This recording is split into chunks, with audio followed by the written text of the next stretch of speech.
नमस्कार दोस्तों, easy GST for you में आपका बहुत बहुत स्वागत है। मैं हूं आपका होस्ट गिरीश कुलकर्णी। आप सभी का स्वागत करता हूं day 4 of 4 days GST certification course में। और जैसे कि आपको पता है आज आखिरी दिन है। आज हम लोग कवर करने वाले हैं जीएसटीआर 9C, जो कि है रिकंसिलिएशन स्टेटमेंट और इसी के साथ साथ reporting of a chartered accountant or a cost accountant who is the auditor on various aspects of GST law provisions. तो पहले 3 दिन में हमने अलग अलग segments of annual return and audit के बारे में देखा। जैसे कि पहले लेक्चर में हमने 9 और 9C जो फॉर्म्स है annual return and reconciliation statements के, उनकी एप्लीकेबिलिटी, उनके लिए जो ड्यू डेट्स है वो, उससे रिलेटेड फ्रीक्वेंटली आस्क्ड क्वेश्चंस क्या है, कौन कर सकता है, कब कर सकता है, कैसा करना है, ओवरऑल उसका आउटलुक देखा। उसके बारे में सेकेंड डे और थर्ड डे में हमने जीएसटीआर 9 टू पार्ट्स में देखा। और दोस्तों, जीएसटीआर 9 को ज्यादा टाइम अलॉट करने का सोल पर्पस यही है कि if GSTR 9 is furnished in an appropriate manner, then GSTR 9C has a lesser hardship।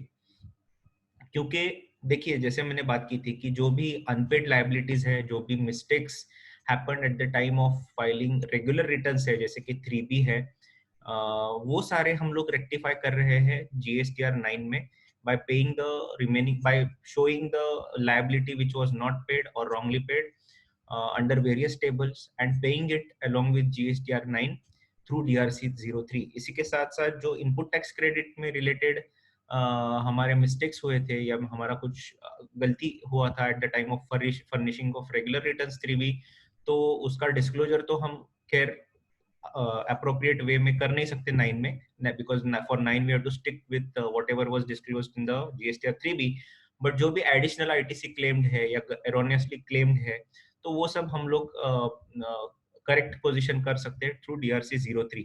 तो अगर ये अप्रोप्रिएटली किया हुआ है तो इसके चलते 9C, as far as the reconciliation part is concerned, I'm not talking about the certification of an auditor, तो ये merely becomes a very straightforward procedure जहाँ के मैं audited financials और आपका GSTR 9 इनमें reconcile करके reasons find out करके दे रहा हूँ। और mostly if those liabilities are paid in DRC 03 earlier, तो वहाँ पे कुछ एडिशनल लाइबिलिटी आएगी ही नहीं। लेकिन इंडिपेंडेंट ऑडिटर जब असेस करेगा तब चांसेस आर देयर कि वहाँ पे ऐसे भी कोई ट्रांजैक्शंस हो सकते हैं जो at the time of filing annual return tax payer ने आइडेंटिफाई नहीं किए हो, उसको पता नहीं हो, या होकर भी वो एग्री नहीं हो रहा है कि उसकी टैक्सेबिलिटी पे there is a difference of opinion between the auditor as well as the tax payer.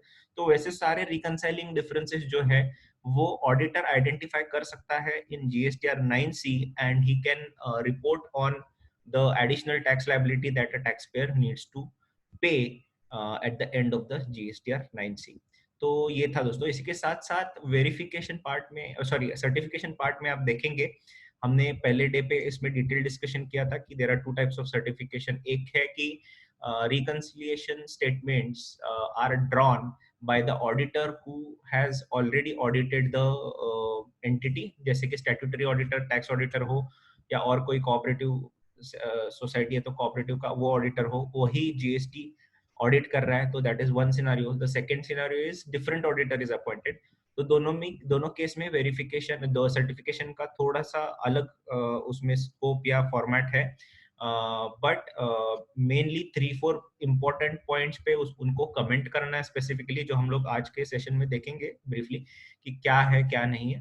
तो वो रहता है, दैट इज अ स्कोप। तो उसके लिए जो भी एक्टिविटीज परफॉर्म करनी पड़ती है इन टर्म्स ऑफ टेस्टिंग हो, इन टर्म्स ऑफ वेरिफिकेशन हो, in terms of asking explanation to the tax payer हो, obtaining appropriate information back from tax payer हो, वो सब करना जरूरी है considering the scope of the audit. So I'm not going as of today in the scope of the audit activities as such, but जैसे कि हमारा विषय है GSTR 9 and 9C annual returns and reconciliation statements, reconcile कैसे करना है your audited financial statements and annual return, और उसके चलते GSTR 9C जो फॉर्म है उसको कैसे फर्निश करना है, इसके बारे में हम आज चर्चा करेंगे। तो let's be clear on the scope of today's session and let's proceed further with today's. तो आज का जो सेशन के कंटेंट्स है, तो उसके लिए आपको जो चीजें लगने वाली है, ऑब्वियसली रूल 80 ये कॉमन ही है, हर एक सेशन को आपको लगेगी। एनुअल रिटर्न रिकंसिलिएशन स्टेटमेंट के नोटिफिकेशन नंबर 74/18, नोटिफिकेशन 56/2019, ये तीन तो काफी इंपॉर्टेंट है ही, तो ये आपको हैंडी रखना जरूरी है, ये नोटिफिकेशंस एंड रूल्स। इसके चलते आज जो GSTR 9C है उसके क्या क्या कंटेंट्स है, उसका फॉर्मेट में क्या क्या आता है, let's briefly discuss it.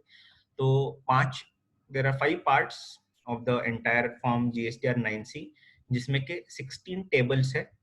16 tables में के बाद वेरिफिकेशंस है। वेरिफिकेशंस क्यों बोल रहा हूँ, क्योंकि एक verification is by the auditor, एक verification is by the taxable person, और उसके बाद ऑडिटर का सर्टिफिकेशन है। अभी when I'm talking about the contents, though the contents are diversified into so many tables, mainly जो activity है it revolves around two basic things. आपकी जो liability as per audited financials दिख रही है GST की, और जो आपकी liability है which is furnished in GSTR 9, उसमें कुछ डिफरेंस है क्या, उसके डिफरेंस के वजह से कुछ लायबिलिटी पेएबल आ रही है क्या टैक्स पेयर को, तो वो उस पे कमेंट करना है ऑडिटर को। And second area is that input tax credit जो आपके फाइनेंशियल्स में दिख रहा है वो, और इनपुट टैक्स क्रेडिट जो आपके GSTR 9 में क्लेम किया हुआ है वो, उसमें क्या डिफरेंस है। तो ये दोनों चीजें are very very importantly we have to see. तो क्विकली टेबल्स देखते हैं अभी। टेबल्स में पार्ट 1 में टेबल 1 to 4 है, जिसमें बेसिक इन्फॉर्मेशन है सिमिलर टू GSTR 9, यहाँ पे थोड़ी अलग है, मैं उसके बारे में बात करूंगा। पार्ट 2 टेबल 5 to 8, जहाँ पे रिकंसिलिएशन ऑफ टर्नओवर है। टर्नओवर में भी दो कैटेगरी है, एक ऑल टर्नओवर मतलब पूरा टर्नओवर, एक है टैक्सेबल टर्नओवर। उसके बाद पार्ट 3 में टेबल 9 to 11, जिसमें रिकंसिलिएशन ऑफ टैक्सेस पेड, जो पेड किए हुए वो टैक्सेस और जो पेएबल है वो टैक्सेस, उसका रिकंसिलिएशन। उसके बाद टेबल 4 में पार्ट 4 में टेबल 12 to 6, इसमें reconciliation of input tax credit. इसमें भी दो पार्ट है, इनपुट टैक्स क्रेडिट जो फाइनेंशियल्स के साथ मैच करना है, उस वो एक रिकंसिलिएशन है, और फाइनेंशियल स्टेटमेंट्स के हेड्स है, डिफरेंट हेड्स, जैसे कि P&L के हेड्स है, कैपिटल गुड्स है, तो उन सब से बाइफर्केशन हमको करना है, बाइफर्केट करना है उन सब में, कि जो ITC क्लेम किया वो, और as far as the financial head is concerned वो, उसमें दोनों में। उसके बाद पार्ट 5 में ऑडिटर्स रिकमेंडेशन की क्या टैक्स लायबिलिटी है, पेनल्टी, इंटरेस्ट, लेट फी कुछ पे करना पड़ रहा है, तो वो verification by the auditor, verification by the taxable person, और certification by the auditor as explained by me earlier. तो ये सारे कंटेंट्स हैं। हम लोग अभी let's start and see what are the things which are required. तो पार्ट 1 है, टेबल 1 to 4 कवर करता है। Financial year, GSTIN, legal name, trade name auto populate हो जाएगा। Are you able to audit under any act, तो उसमें act का नाम और यस सिलेक्ट करके टिक करना है। उसके बाद पार्ट 2, अभी यहाँ पे जो मेन डिटेल्स है रिकंसिलिएशन के वो शुरू होते हैं। तो I hope that the font is visible, क्योंकि काफी सारे लाइन आइटम्स हैं, तो I have tried to compile it, because अगर ये कट होके डिफरेंट स्क्रीन में रन आउट होता है तो लिंक जाती है इसके लिए। तो बेसिकली पहले तो टर्नओवर आएगा। अभी फर्स्ट है रिकंसिलिएशन ऑफ ग्रॉस टर्नओवर, तो ये पार्ट 2 चालू हो गया। तो इसमें क्या है कि एज पर एनुअल रिटर्न जो भी आपका टर्नओवर है वो, वर्सेस ऑडिटेड फाइनेंशियल स्टेटमेंट में जो टर्नओवर है वो, और इसमें एक चीज है कि before filing GSTR 9C, one has to see that after furnishing GSTR 9, एक समरी स्टेटमेंट जनरेट हो सकता है GST नेटवर्क पे। तो वो समरी स्टेटमेंट हमको डाउनलोड करना है। उसमें 4 to 5 फिगर्स ऐसे आते हैं कि यहाँ पे जैसे GSTR 9 में हमको GSTR 9C में हमको GSTR 9 के डिटेल्स डालने पड़ते हैं। तो those details should be exactly matching with that particular summary report. तो वो समरी रिपोर्ट हमको डाउनलोड करना है, और उसके कुछ फिगर्स कहाँ कहाँ रेफरेंस में आते हैं वो मैं बता दूंगा। जैसे कि मैचिंग होता है GSTR 9 से, तब वो एग्जैक्टली मतलब डेसिमल पॉइंट्स तक एग्जैक्टली वैसे आने जरूरी है, तो समरी स्टेटमेंट्स डाउनलोड करना पड़ेगा। अभी ये जो टर्नओवर है उसके रिकंसिलिएशन में क्या चीजें हैं, तो एक तो इम्पोर्टेंट पॉइंट ध्यान में रखना है कि मल्टी लोकेशनल अगर यूनिट है, मतलब एक ही पैन के अंडर डिफरेंट रजिस्ट्रेशन है, फॉर एग्जाम्पल लेट्स से कि एक पैन है कंपनी जिसके 3 यूनिट्स है, एक गुजरात, एक महाराष्ट्र, एक Karnataka, 3 states, 3 units, 3 different GST network, GST numbers, but single pan. तो उस केस में आपके पास ये जो टर्नओवर है, तो ये टर्नओवर ऑडिटेड फाइनेंशियल स्टेटमेंट्स का रहेगा, मतलब एक पैन का रहेगा। तो यहाँ पे क्लियरली दिया है कि for multi GSTN unit under same pan the turnover shall be derived from the audited annual financial statements. तो उसको वहां से लिया, लेकिन यहाँ पे हमको जो कंपैरिजन करना है ये टर्नओवर का, वो मेरे इंडिविजुअल यूनिट के जीएसटीआर 9 के टर्नओवर से करना है। For example if I am filing GSTR 9C, obviously GSTR 9C Maharashtra के लिए अलग, कर्नाटका के लिए अलग, गुजरात के लिए अलग आएगा। तो उसमें I have to compare this individual turnovers with the entire turnover. तो उसमें मेरा जो स्पेसिफिक अदर 2 यूनिट्स का टर्नओवर है वो इधर एडजस्टमेंट्स में मुझे डिडक्ट करना है। तो वो कैसे, क्या, वो हम लोग यहाँ पे देख लेते हैं। तो एक एक आइटम्स देख लेंगे हम लोग कि टर्नओवर पहले आ गया as per audited financial statements for the state oblique union territory. तो हमको यहाँ पे पहले तो डिडक्ट करना है अलग स्टेट्स का रिलेटेड जो है। इसके लिए आपको ऑप्टेन क्या करना पड़ेगा, तो for that you will have to obtain unit wise trial balance, unit wise financial statements from the auditors of the जो भी एंटिटी का आप कर रहे हो उसके लिए। तो उसमें से यू कैन सी कि आपकी यूनिट से रिलेटेड कौन सा है, और उसमें फिर एडजस्टमेंट्स आपको ये प्लस माइनस करना है। तो यहाँ पे हम लोग क्या कंपेयर कर रहे हैं, turnover as per audited financial statements and turnover as per your annual return. यहाँ पे नीचे है Q point, turnover as per turnover as declare in the annual return. तो ये दोनों का कंपैरिजन है। तो यहाँ पे क्या क्या ऐड हो रहा है, unbilled revenue at the beginning of the year, unadjusted advances eight the end of the year, deemed supply schedule 1, credit notes issued after the end of the financial year, trade discounts accounted for in the audited financial statements but not permissible under GST, turnover from April 17 to June 17। ये क्यों आया point, तो 17-18 के लिए applicable होगा क्योंकि यहाँ पे ऑडिटेड फाइनेंशियल स्टेटमेंट्स में पूरे साल का टर्नओवर आता है, और अप्रैल टू जून का जो है वो जीएसटी रेजिम में कवर्ड नहीं है, तो ये अलग से मुझे डिडक्ट करना पड़ेगा। Unbilled revenue at the end of the financial year, unadjusted advances at the beginning of the financial year, credit notes accounted for in the audited annual financial statements but not permissible under GST, adjustments on account of supply of goods by SEZ units to DT units, turnover for the period under composition scheme, adjustments in turnover under section 15, adjustments in turnover due to foreign exchange fluctuation, adjustment in turnover due to reasons not listed above।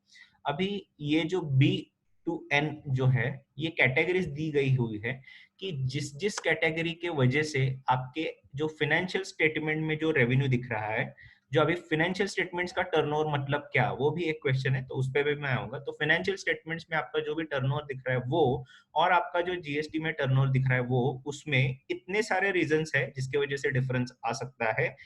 उससे भी ज्यादा और भी कुछ reasons हो सकते हैं जिसकी वजह से डिफरेंस आ रहा है। तो इसके लिए अलग एक कॉलम दिया है, adjustment in turnover due two reasons not listed above. तो वैसे सारे रीजंस हम लोग यहाँ पे ऐड करके, यहाँ पे 5 और ऐड कर सकते हैं एडिशनली, और हाथ से रीजन लिख सकते हैं, तो उसके लिए मतलब टाइप कर सकते हैं। तो इसके लिए यहाँ पे अदर वाला कॉलम दिया है। तो ये प्लस माइनस करके एक आपका एडजस्टेड टर्नओवर आएगा, and that you are matching with the turnover of GSTR 9 which again is generated from the summary statements as I told you earlier कि डाउनलोड हम लोग कर सकते हैं। और उसमें अगर कुछ डिफरेंस है तो वो अनरिकंसाइल्ड डिफरेंस रहेगा, क्योंकि ये सब रिकंसाइलिंग आइटम्स है। अभी इसमें से जो आइटम्स है उसको let's assume few of the adjustment, जैसे मैंने बोला कि turnover from April to June ये ऑडिटेड फाइनेंशियल में रहेगा, लेकिन आपके इसमें नहीं रहेगा, तो वो निकल दिया मैंने, और I am trying to match it with the annual return. उसी के साथ और लेते हैं कि जैसे काफी सारे क्रेडिट नोट्स या डेबिट नोट्स है जो अकाउंटिंग क्रेडिट और डेबिट नोट्स है, those are not relevant for the purpose of GST. तो वैसे सारे क्रेडिट डेबिट नोट्स हम लोग यहाँ से निकाल दे रहे हैं, बिकॉज यहाँ पे जीएसटी के टर्नओवर के को अराइव करने के लिए वो डेबिट या credit notes, if those are only commercial और अकाउंटिंग डेबिट क्रेडिट नोट्स, तो हमको वो एक्सक्लूड करने हैं। तो depending upon their nature either it will be plus और minus.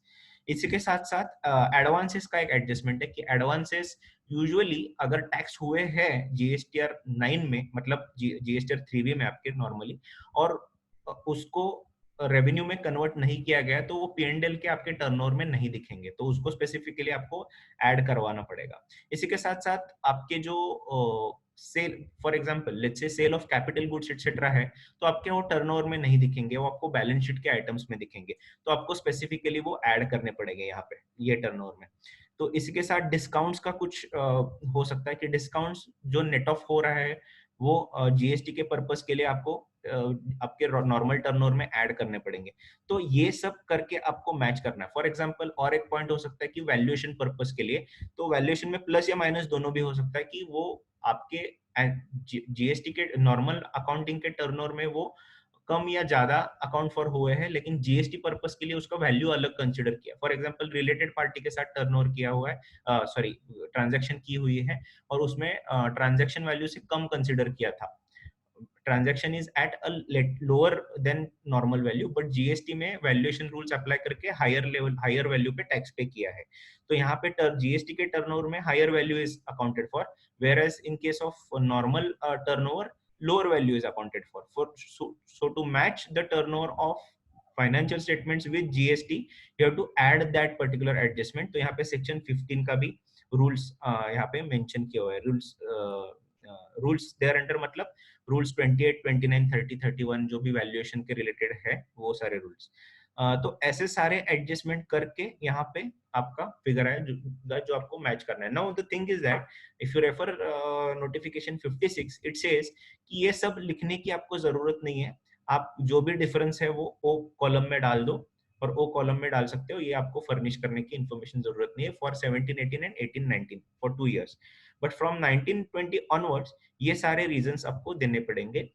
As a matter of practice, we suggest and we also follow the practice of furnishing all the details as required by these forms, and we are not applying notification 56 so that to maintain the appropriateness of this particular form। तो यहाँ पे जो I am not going to the intricacies of every point now, but यहाँ पे ऐसा हो सकता है कि आइदर फाइनेंशियल्स में आया है जीएसटी में नहीं आया है, या तो फिर फाइनेंशियल में नहीं आया है बट जीएसटी में आया हुआ है टैक्सेबिलिटी, तो उस हिसाब से इसको एडजस्ट करना है। तो ये था पार्ट 2 का टेबल 5। टेबल 6 में इस ये करके भी जो बैलेंस रह रहा है रिकंसाइल नहीं हो रहा है वो अनरिकंसाइल्ड डिफरेंस में आएगा, और उसके रीजंस हमको देने पड़ेंगे टेबल 6 में कि वो क्यों, on account of what those reasons are there. और अगर नहीं हो रहा है तो डेफिनेटली अगर वो ज्यादा है जीएसटी का sorry annual turnover of audited financial statements and आपका जीएसटी का कम है, तो definitely it appears that the position will make you pay the additional tax on that particular amount, but then to reconcile it to the you know the to the maximum is suggested। उसके बाद reconciliation of taxable turnover, हमने देखा GSTR 9 में हम लोग total turnover and taxable turnover दोनों भी report कर रहे हैं। तो यहाँ पे जो आएगा taxable turnover as per liability declared in annual return GSTR 9, यहाँ पे जो आएगा वो रहेगा आपका समरी स्टेटमेंट से आने वाला जीएसटीआर 9 का report. So we filed GSTR 9, we generated the summary. Summary includes 5 to 6 figures which are taken from GSTR 9, which are directly to be reported in 9C। तो ये वो और एक फिगर है, जैसे हमने यहाँ पे देखा, यहाँ पे turnover as declared in annual return GSTR 9 है, वैसे ही टर्नओवर टैक्सेबल टर्नओवर अलग से है। तो अभी कौन से निकल जाएंगे, अगर टोटल टर्नओवर में से हमको टैक्सेबल अराइव करना है तो डिराइव करना है तो जीरो रेटेड निकल जाएंगे, नील एग्जेम्प्टेड, नॉन जीएसटी निकल जाएंगे, ये सब निकाल देना है हमको। और इसके बाद हमारा जो नेट आएगा amount that we have to compare with GSTR 9 का टैक्सेबल, और इन दोनों में भी डिफरेंस होना नहीं चाहिए। अगर डिफरेंस हो रहा है तो हमको रिकंसाइल करके डिफरेंस के रीजंस देने पड़ेंगे। एंड इसके बाद मेन टेबल आता है पार्ट 3, जहां पे ये टर्नओवर से रिलेटेड लायबिलिटी का हमको रिपोर्टिंग करना है, टैक्स लायबिलिटी। तो टैक्सेस पेएबल क्या है, उसका रेट वाइज बाइफरकेशन क्या है, टैक्सेस पेड इन जीएसटीआर 9 कितने थे और उसमें दोनों में डिफरेंस क्या है, how it is to be paid along with interest and penalty etc। इसमें पार्ट 3 में 9, 10 और 11 ये तीन टेबल्स यहाँ पे कवर हो रहे हैं, आपके स्क्रीन पे दिख रहे होंगे। तो यहाँ पे पहले तो जो भी टैक्स लायबिलिटी है हमने जीएसटीआर 9 में टेबल 9 में जो एक्चुअल लायबिलिटी है उसको डिस्क्लोज किया था। Auto populated liability was coming from the 3Bs which we had filed earlier, और उसका जो भी ऑफसेट हुआ था वो जीएसटीआर 9 के टेबल 9 में दिख रहा था, लेकिन we have to amend the liability column of GSTR 9 table 9 as per the actual liability of the financial year, और उसको यहाँ पे हमको रेट वाइज बाइफरकेशन में देना है। तो रेट वाइज कैसे पूछा उन्होंने, एक तो फॉरवर्ड चार्ज है, एक रिवर्स चार्ज है। तो फॉरवर्ड चार्ज का 5%, रिवर्स चार्ज का 5% अलग अलग करके हमको दिखाना है। ऐसे सब केस में 5%, 12%, 18%, 28% हमको अलग अलग परसेंटेज वाइज दिखाने का है। उसके बाद interest, late fee, penalty and others भी कुछ अगर है तो वो भी दिखाना है, and then we have to match it with the total amount paid as declared in annual return GSTR 9. Again, this will flow from your summary statement. इसमें अगर दोनों में कुछ डिफरेंस है तो वो डिफरेंस को हमको डेफिनेटली 10 में उसको रीजंस देने होंगे, और इसी के साथ इस रीजन से इससे रिलेटेड कुछ लायबिलिटी है तो एडिशनल अमाउंट पेएबल में हमको उसको डिस्क्लोज करना पड़ेगा विद रेट वाइज बाइफरकेशन और interest, late fee, penalty. Interesting fact is that कि यहाँ पे दोस्तों पेनल्टी के बारे में भी लिखा है। इंटरेस्ट तक तो समझ सकते हैं, लेकिन पेनल्टी क्यों आती है, it's little disputed thing, because penalty should not flow from the auditor and it should flow from the authorities in case of passing of the orders etc. but यहाँ पे पेनल्टी का भी प्रोविजन किया हुआ है फॉर्म में ही, तो it appears that intention to have clarity over the amount of penalty from the auditors as well. तो वो एक बात है, but it's a call which needs to be taken. तो यहाँ पे आपको tax rate wise tax liability का बाइफरकेशन देना था। This was the outward liability का हमारा बात हो रहा है। इसके बाद आईटीसी का पार्ट आता है टेबल 4, जहाँ पे 12, 12, 13, 14 ये मेजर टेबल्स कवर हो जाएंगे। इसमें ITC as per audited financial statements क्या है वो उसको हमको डिस्क्लोज करना है।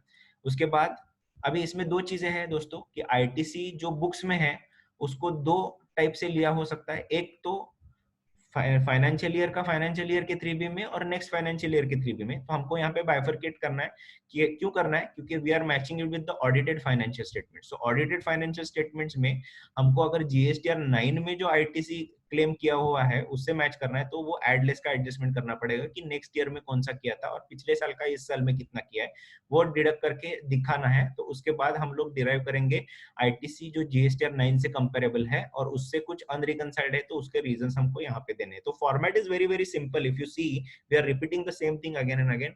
नॉर्मल टर्नओवर में भी हमने ऐसे किया, as per financial statements, as per GSTR 9 क्या डिफरेंस है, डिफरेंस के रीजंस के लिए टैक्स कितना पे करना पड़ता है। Same format ITC, we are comparing the ITC as per financial statement, ITC as per GST 9, difference, reasons for difference. If their tax is payable on account of that, again we are making it payable in the next, we will see the next screen कि वहाँ पे भी tax पे करवा रहे हैं। अभी 14 schedule है। 14 शेड्यूल में यहाँ पे you can see the heads of financial statements, जैसे कि परचेस, अदर एक्सपेंसेस एक्सेट्रा। नीचे कैपिटल गुड्स भी है, अदर मिसलेनियस है, एंड इधर एनी अदर एक्सपेंसेस के लिए कुछ कैटेगरीज छोड़ी है, that there you can type the type of the expenditure. यहाँ पे value of that particular expenditure, this should match with your audited financial statements directly, and amount of ITC. अभी यहाँ पे amount of ITC related to the value which is mentioned in the column 2, और इसमें से amount of eligible ITC availed, इसमें से eligible कौन सा था और उस पे अवेल कितना किया था हमने 3B में, उसका यहाँ पे देना है।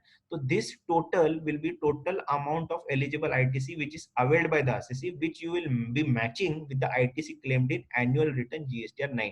यहाँ पे जो फिगर आएगी दोस्तों एस में, वो आएगी आपकी समरी स्टेटमेंट से फ्लो होगी, तो मतलब जीएसटीआर 9 से फ्लो होगी। तो again we are doing the same thing, we are matching this ITC with the GSTR 9 ITC, and then whatever the differences are there we are reconciling it and giving reasons, and कुछ tax payable है तो उस पे हम लोग tax पे करवा रहे हैं। तो दैट वाज पार्ट 4 अगेन। अभी इसमें एक हो सकता है दोस्तों कि हमने अगर वो जो डिफरेंशियल टैक्स पे करवाया है ऑलरेडी DRC 3 में, तो we can put a note, because वहाँ पे रीजंस जहाँ पे देना है हमको वहाँ पे we can put a note कि this was on account of XYZ reason and the tax has been paid by the tax payer through DRC 03। आपने जो उसका वेरिफिकेशन किया एज अ ऑडिटर उसका आप रेफरेंस दे सकते हो। तो no additional tax payable, though there are reasons, reconciling reasons, then there may ऐसा not necessarily कि auditor has to report the tax payable, because there are chances that the taxpayer might have already paid the tax amount through DRC 03। तो वो verification आपको करना है और accordingly आपको report करना है। तो ये था आईटीसी रिलेटेड। अभी बचता है दोस्तों पार्ट 5, जिसमें वेरिफिकेशन है एंड सर्टिफिकेशन है।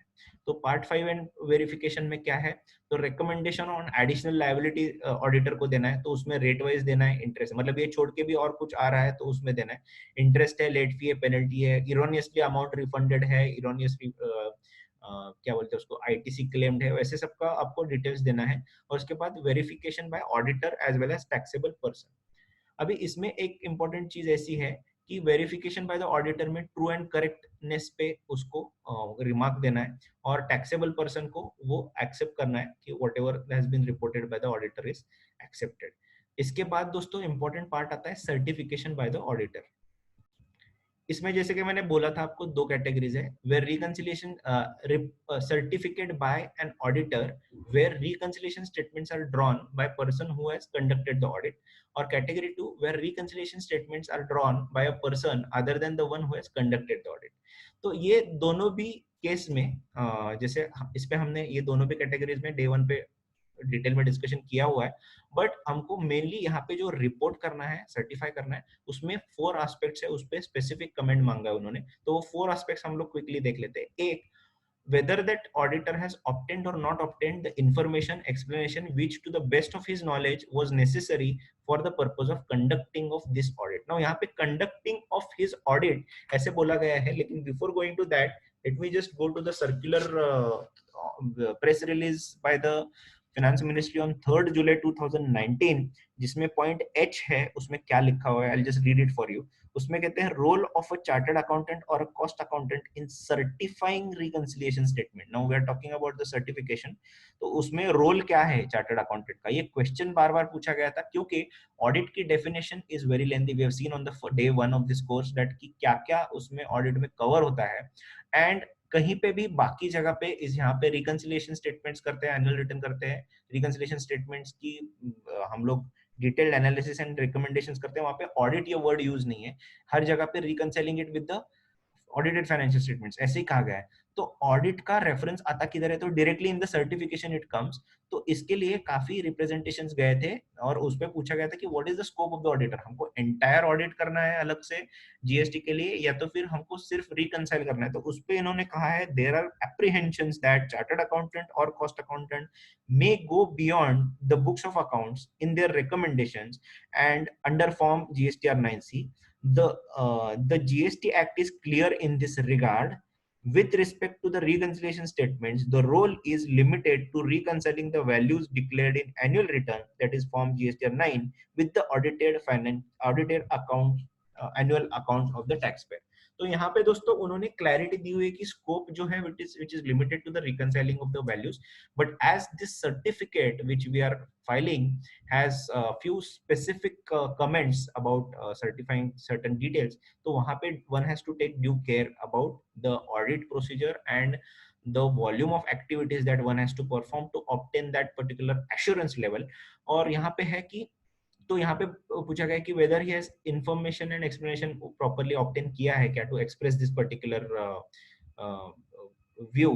उसके बाद proper books of accounts have और have not been kept by the registered person as it appears from on his examination, तो उस पे स्पेसिफिक रिमार्क देना है। उसके बाद whether the financial statement and the cash flow statement if it is applicable are or are not in agreement with the books of accounts, इस पे comment करना है। उसके साथ whether the books of accounts have or have not been maintained at the principal place of business and at the relevant additional places of business within the state, उस पे भी remark करना है। तो these are the 4-5 important points जहाँ पे the auditor has to report specifically, and some things which have been identified by the auditor and which are of the nature of comment. दो type के हो सकते हैं, you have to comment on the specific points, और दूसरा है कि qualify कर रहे हैं, मतलब the things are correct but subject to certain points where there have been some observations which are not appropriately perform by the tax payer और followed by the tax payer, तो वहां पे क्वालिफाई भी कर सकते हो। तो क्वालिफिकेशन के पॉइंट्स में वैसे सब प्रॉपरली ड्राफ्ट करके आपको एज अ ऑडिटर कंसिडर करना पड़ेगा। तो ये था दोस्तों जीएसटीआर 9 रिलेटेड जो भी हमारा डेलिब्रेशन था उसके बारे में। One important thing is that a lot of activities which needs to be scoped under GSTR 9C, इस पे जो क्लैरिटी है वो अभी है उसमें, but as I said earlier also कि the press release has got a limited legal authority, or considering that one has to scope the audit procedures accordingly to cover all the risks which are inherent to this particular audit। तो ये था दोस्तों GSTR 9 and 9C related हमारा deliberation, इसके साथ हमारा annual return and reconciliation का जो 4 days का कोर्स है वो खत्म होता है। We thank you all for your cooperation and support for attending this particular session and making it successful। इसी के साथ इसके बाद हमारा और एक वीडियो आएगा जिसमें how to claim the certificate, उसका प्रोसीजर क्या है, उसके लिए आपको क्या क्या कंप्लाई करना है, इसकी डिटेल इन्फॉर्मेशन उस वीडियो में होगी। तो तब तक के लिए दोस्तों अलविदा, थैंक यू सो मच।